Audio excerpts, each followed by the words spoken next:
Were there operations that stuck out as being exceptionally that went exceptionally well, and or were there any that were like, holy shit, we just got our ass handed to us? Not really ass handed to us, and exceptionally well, I think, got shot down before the inception of it. So during we had this mission, I was a free fall team, and so we submitted this package to Heiho Inn, high altitude, high opening, and I'm just like, this is fucking epic, dude. I have like Velcro AK mags, like we're gonna jump in and we're gonna do a remain behind in this village and set up, and there's a bunch of intelligence that there's like a cell there, and we're basically gonna wait for them to conduct their meetings and like deal death. And we submit this target pack, we submit this mission, and I'm like, dude, this is happening, bro, this is crazy. And it got denied. They're like, who the fuck do you guys think you are? The only people doing that mission was tier 1 units. And G.I. Jane. Yeah, and G.I. Jane. She didn't make the cut for that, though, so I will give you that credit.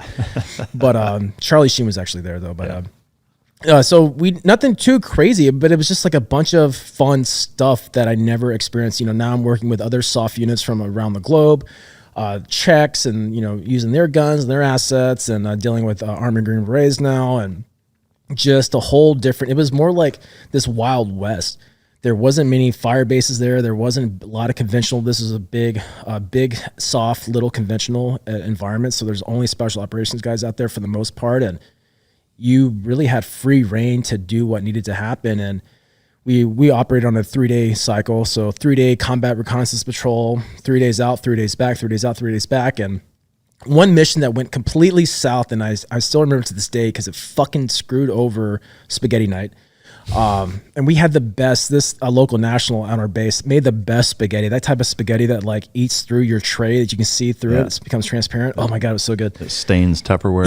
Yeah. We go out on this 3-day mission, and I was really worried because a couple days prior I was in the gym allowing my ego to lift, and a lot of guys were into like rock climbing back then, at least in the teams, and I'm like doing like 2-finger pull-ups while I'm like, oh look guys, I can do it too. And my forearms are so shot I couldn't even like grip my rifle. Damn. And I was like, dude, I cannot go out on patrol like this. And luckily it all buffed out before we went out, but it was our time to go up for this mission.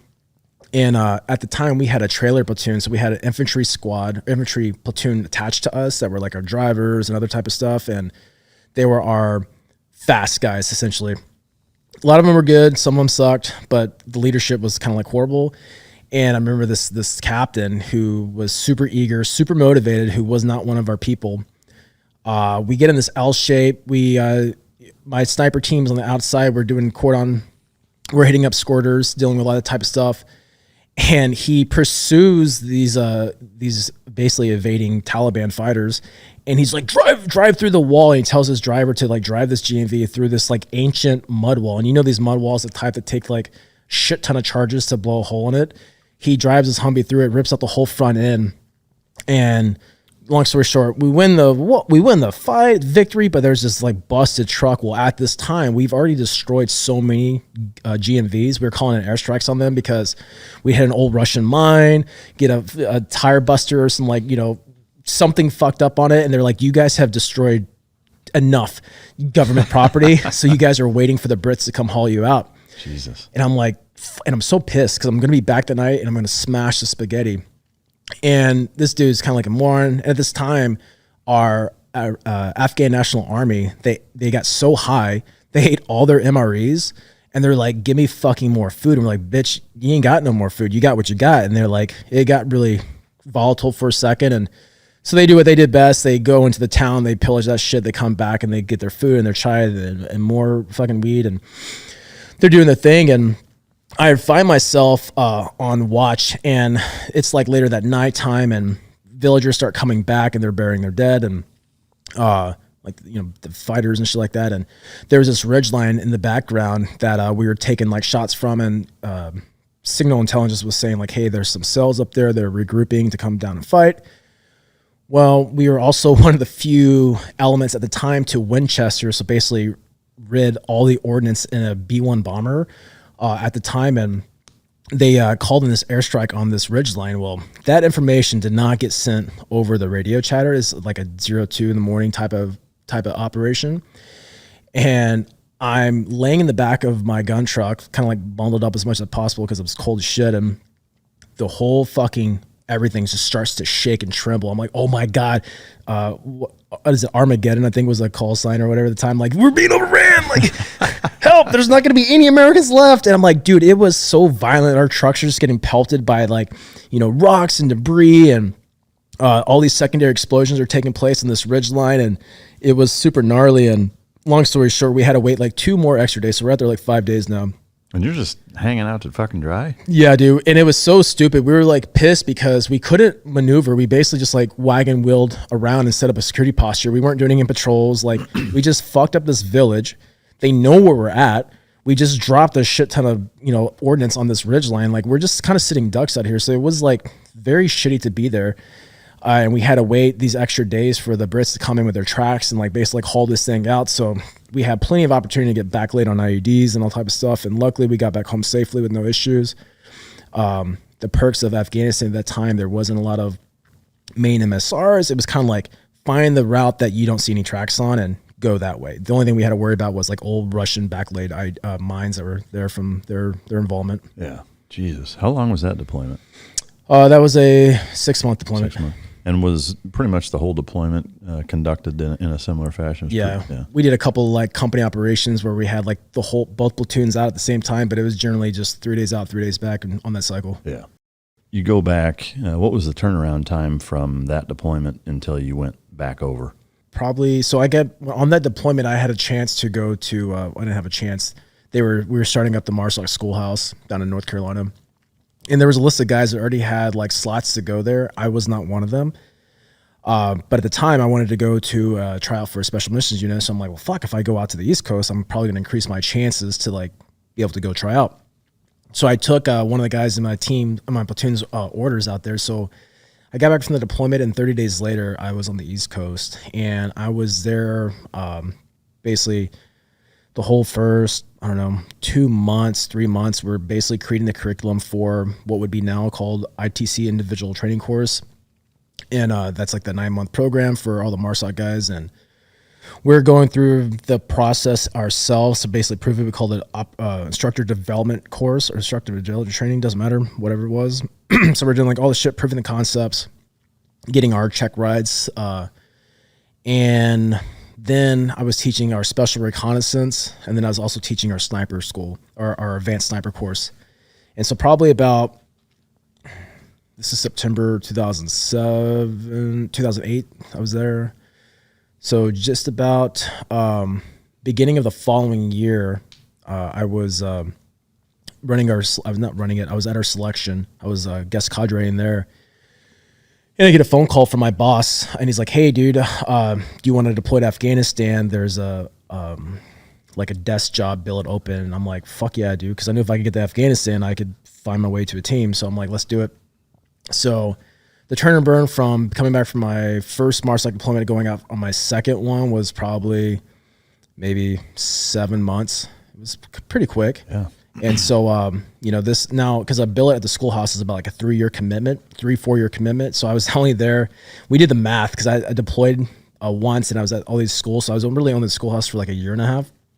But I came back from selection, grabbed all my guns and shit. They're like, "You don't need all that. You're filling they call it an IA billet, an individual augmentation billet." So essentially my mission was to go work at the Siege of Soto Combined Joint Special Operations Task Force in Afghanistan. And I was going to work some desk job and fucking crunch numbers, which I'm not above anything. It was my first joint billet, and I learned from a young age in the military that like to diversify yourself to make you like more of an asset. So I was open for that experience. So I deploy, and I'm like, this is fucking stupid. I saw behind the curtain, and I'm like, not only was my job title stupid, but I just realized how much wasted assets are out there and how much people behind a fucking computer screen do not give a fuck about the men and women on the objective. It was very apparent. They were definitely out there for their ice cream and their fucking Bronze Stars in the deployment. It was culture shock, but I did what I did best, and I made shit happen. I fucking owned my job. I found all the gaps, I plugged them, and I started making contacts and connections with everyone there. I'm like, well, how can I best support the mission for the men down range? So I made, with the supply people, the contracting people, the medics, like all these types of things. I just started like befriending these people. I was also doing part of the BDoc for the PSD for the base. So like driving the commander around and, learning a little bit about that, and doing high speed SUV runs to the embassy, and really feeling like a badass and doing really anything I could to get outside that stupid office, which I never understood this about the military, and there's a lot of jobs like this too where it's, if you're there, you're working. Vice, it's that perception of it, whether you did your job or not. Like they want you in the office because they want everyone to suffer collectively. And I was like, whatever I got to do to avoid this, like that's what I'm going to do. Yeah. Were there any close calls on that deployment for you? Yeah, because on that deployment, probably about like a month into it, I started to look for gaps that I could fill. So I started to read all the reports from the Raider teams that were coming in, and I found this one specific team down at this FOB called FOB Robinson in Helmand Valley, and they were dealing with a lot of sniper stuff, and I had a lot of experience with counter sniper from my previous deployments. And so I would go up to the CJSOTF commander and the CJSOTF sergeant major every day and be like, sir, there's this fucking gap that I can fill. And we were homies. Like this dude had a picture of me, Getting into some weird shit. Yeah. I mean, well, so a little quick backstory. So you saw that post that I did about saying I asked the commandant of the Marine Corps to promote me. Well, the true backstory is that morning I re-enlisted. I was already a staff sergeant. I was an E6, and I was selected for gunnery sergeant. So I was already just waiting. I was so junior, I had to like wait my whole year before I actually pinned on the rank. But it was already mine. I just had to not fuck up. Well, working at a combined joint unit,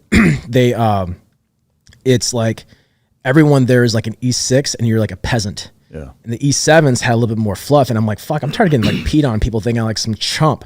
So I asked the CJSOTF commander to promote me, to re-enlist me that day. So he did, and he's a little short guy. Douglas Bulldog was his name. You ever heard that name? Oh yeah. Yeah. So good old Doug Bulldog.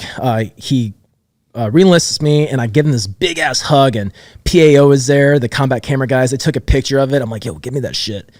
And that's the day. As soon as I got re-enlisted, I went to this big brief where the Combat Marine Corps was at, and that's when I asked, like, hey, sir, I'm selected for gunnery sergeant. Can you promote me? And the fucking crowd goes wild, and that's the backstory of that story. Well, so now I'm briefing the commander every fucking Friday for like the battle update brief or whatever they called it, some other thing, right? Another PowerPoint to do. Yeah. And towards the end, the combat camera does this like thing where like, sir, here's the picture of the week. And it's like some fucking dog attacking somebody or like some victory story, right? Something epic on the battlefield. And then he's like, sir, I got one more picture for you. And I took into Photoshop this picture of a Bulldog and myself. I hugged him, and like I'm towering over him. And I put a big ass heart around it. And I said, CJSOTF Alpha BFFs. Dude, he pressed that slide. And there's like 75 very senior leaders and officers enlisted in this room. He presses a button on his remote, and dude, big as shit, I pop up on all these monitors, and it says the heart with the BFFs, and people were like, what the fuck, losing their mind. And Doug just laughs, dude. He's like, yes. Printed that shit out, put it on his refrigerator in his office. And every day, man, I'm just like, dude, I'm a force multiplier, right? That's our job. Find a capability gap and find ways to fucking and plug it. So every day I'm asking, hey, sir, I found this gap in this team. The sniper of the team, he's not coming back. They're man short. I can fill this gap. I know what to do. He's like, we need you here. That story, and he wasn't wrong. Well, one day I'm flying out to another base just to like get some reporting from the guys and to meet some of these faces that I've been talking to on the phone. And on the way back of this C-130, they call it a trash flight. It was like the last night red-eye flight. It was me and my SEAL buddy and just a crew. And on the way back, heading back to Bagram, there was this fucking explosion inside the aircraft, and the hydraulic machine like exploded, and like it's leaking fluid everywhere. And the plane is like yawing in the sky now. They're like, we can't get the flaps down, the landing gear down. We're like, fuck, we're gonna die. And our gear is like strapped to the center of the aircraft, and I instantly get up and start throwing parachutes towards the ramp because the parachutes that were next to us. Fuck. Yeah, it was fucking gnarly. The parachutes that were next to us are just getting sprayed with this hydraulic fluid. I'm like, fuck that shit. I throw these other ones towards the ramp, and the crew is start throwing us cans of fluid, and we're like using our Gerber to crack open the cans, and we're like trying to fill it into this reservoir as quick as we possibly can, and we're breathing in all this nasty shit. It's like It's like obviously deadly as shit, and it's very painful to breathe. It's like hot, steamy poison mist, right? And it's just going everywhere, and they finally get enough pressure to like lower the ramps or to lower the landing gear and to adjust the flaps when we touch down. And I'm like, oh, just another day in paradise. Well, we get down there and there's a whole like crew ready to like take us to the hospital because like we're drenched in hydraulic fluid from head to toe.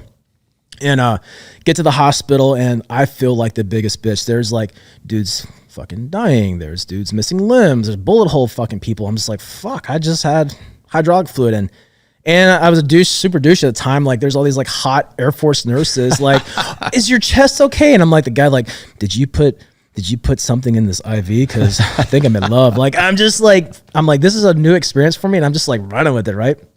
And, long story short, everything, you know, at the time seems to buff out. And the next day, Bulldog comes down. He gives my SEAL buddy and I, these, Army commendation medals. And he's like, oh, these guys did a great job, blah, blah, blah. And he's like, we're going to send Alford to FOD Robinson. And, you know, basically he's like, go out there and, after 30 days, if you're not impacting the battlefield, I'm bringing you back. I'm like, yes, sir. Well, I spent the rest of my deployment out there with this MSOT, this Marine Raider team. And I get to the team and my mind is blown because we were still like a force reconnaissance special operations unit from my previous deployment. But in that gap of time, now with their MSOT, they're a 14 plus man team. They have their own engineers. They have basically every asset. And what made MARSOC great and still does is that we're a self-enabled special operations unit. So we don't take augments from other people. We have everything internal to us. We just have those attachments from the big Marine Corps, and we have them specialized into our team. So we deploy with everybody. So it's almost like the same formula as the tier 1 guys, kind of. Yeah, basically. So we're just fully enabled. So like you can literally drop, we can deploy ourselves, redeploy ourselves, and we have every asset that we need to conduct any type of special operations mission. Yeah. And I was like really blown away. And everyone's in like woodland camis and beards. I'm like, what the fuck? Like it was just completely, I mean, they're flying in on 60s every night, conducting raids. I'm like, this is shit I've never done. I was completely new on ATVs and dirt bikes. I'm like, bro, this is the big leagues. And so I get to this team and, you know, a couple of the guys were my sniper school instructors. Other guys I knew when I was a sniper in the infantry because they were force reconnaissance guys I was looking up to. And some of the guys I actually put through school. Actually, the team leader, Matt Manukian, he was the MSOT team leader at the time. I actually put him through the first MARSOC ITC. I was a like I said, taught observation and reconnaissance, all that other type of shit. And so it was really cool to experience all that type of stuff. And then I just fit in with a team. Did you guys get some? Fuck yeah, like all the time. It was so gnarly and we were making such big headlines that word got back to the States that Cody Alford, who was to fill an individual augmentation billet, being fucking desk jockey, was on battle rosters conducting missions where we're taking casualties, where we're fucking calling airstrikes, where we're calling in resupplies and all this other type of shit. And it really started to alarm people in the back. They're like, if we lose a guy that's supposed to fill a desk job, like this could be bad for us. Like it was weird. Like I don't know, my whole Marine Corps career, like I had never stayed off anyone's radar. I was always on someone's radar. It wasn't always for bad things. I don't think it was never ever really for bad things, but except for a few. But now you're doing naked cartwheels on the. Now I'm doing naked cartwheels on ATVs, and it was a great time. I learned so much in that deployment, and these guys took me in and like basically spun me up on like how things are done now. Because even though I was at the schoolhouse and I had all this experience, they're doing it. They're new. So I was all open ears. I mean, we're working with the UAE SOF and. I have a whole Afghan National Army unit that I'm working with, versus a couple of guys. Do you guys have any dogs? We did have dogs. We had Purdy was her name, and he was an Army dog handler. I forget his name specifically, but Purda was his dog, and this like fucking massive German Shepherd, which did not like explosions, and we always had to like throw him over walls and shit like that. And he just was like, "You're like, ugh, please don't eat me." But he was all about his job, and his handler was super epic. I mean, the Army really fucking gave us like a fucking top tier dude. This is way back before we had our own internal dogs. And that was the only thing we did not have organic tests at that time. But yeah, that whole deployment was pretty gnarly. It was a bunch of like everything that I wanted to do in the Marine Corps all wrapped into like one deployment.